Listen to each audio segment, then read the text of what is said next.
Just dissect for us, Apple under pressure, big tech more broadly on the day.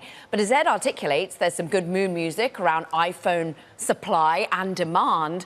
But at the same time, there are these regulatory risks that are forcing business model change.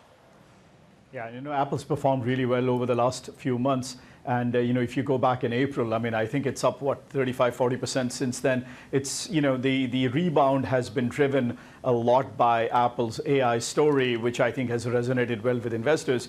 Now, yesterday was probably the first big time news we got in terms of iPhone shipment improvement. And I don't remember in the last several years really looking at that kind of a news. And I think that really says that there is a lot of you could say hype/expectations about the iPhone 16 and what it could do to Apple's top line. Anurag, the other big story is that Apple has avoided a fine from the EU because it's opened up its mobile wallet technology to others. It's made a concession. How do you think that impacts the iOS ecosystem?